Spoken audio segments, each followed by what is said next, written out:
La respiration cellulaire. Vous savez que lorsque vous respirez, vous absorbez du dioxygène, O2, et vous rejetez du dioxyde de carbone, CO2, ainsi qu'un petit peu de vapeur d'eau qu'on voit parfois dans l'air qu'on expire.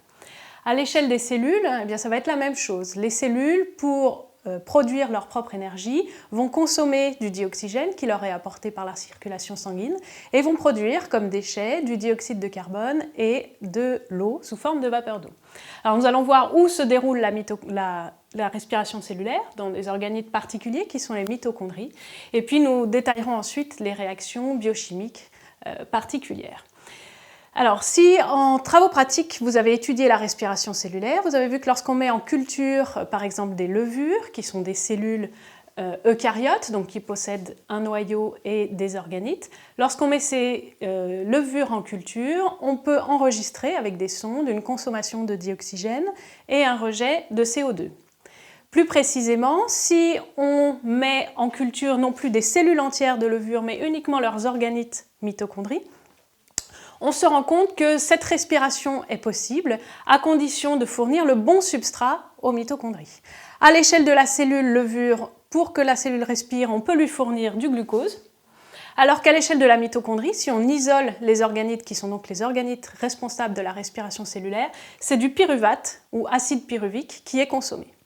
En réalité, il existe donc une étape préalable à la respiration cellulaire, c'est l'étape de glycolyse.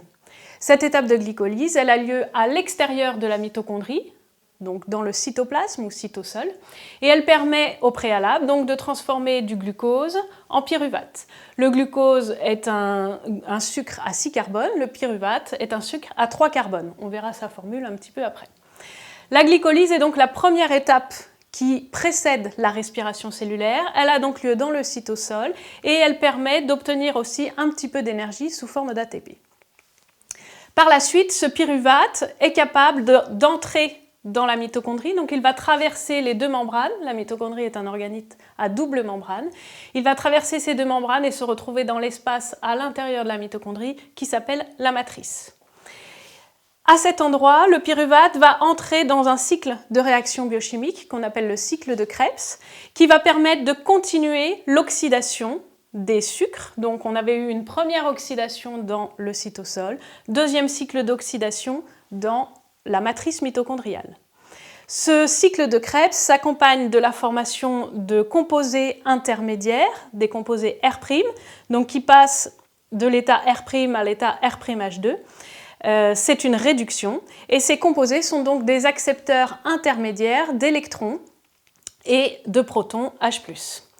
Par la suite, ces composés intermédiaires vont retourner à l'état oxydé R' en cédant donc leurs électrons et leurs protons à une chaîne de transporteurs d'électrons qui de proche en proche vont se transmettre ces électrons jusqu'à un accepteur final qui est le dioxygène. C'est à cette étape-là que le dioxygène de la respiration est consommé. Ce dioxygène, en acceptant les électrons et les protons, va fournir de l'eau qui sera rejetée à l'échelle de l'individu. Cette chaîne respiratoire, par ailleurs, permet le fonctionnement d'une autre protéine de la membrane interne mitochondriale. Cette protéine, c'est l'ATP synthétase, qui permet donc de produire de l'énergie pour la cellule. En résumé, donc, nous avons les 3 étapes impliquées dans la respiration cellulaire. D'abord, l'étape de glycolyse dans le cytoplasme, au cours de laquelle le glucose est oxydé en pyruvate, molécule à 3 carbones.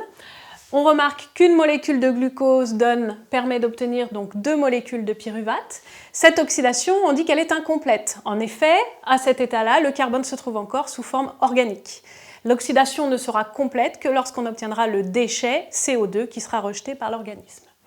Donc cette première étape, c'est une oxydation couplée à la production déjà d'un petit peu de composés réduits, R'H2. On forme aussi de l'ATP. Ensuite, dans la matrice mitochondriale, le pyruvate, ici, subit une oxydation qui cette fois-ci est complète et qui forme donc 6 molécules de CO2 pour 2 pyruvates, c'est-à-dire pour un glucose oxydé au départ. Cela s'accompagne encore une fois de la formation de composés réduits R'H2 et d'un petit peu d'ATP encore. Enfin, la dernière étape primordiale pour la respiration cellulaire, c'est l'étape membranaire avec la chaîne de transporteurs d'électrons, au cours de laquelle les composés réduits sont réoxydés ici en 12 R', et au cours de laquelle le dioxygène est consommé et permet la production de molécules d'eau.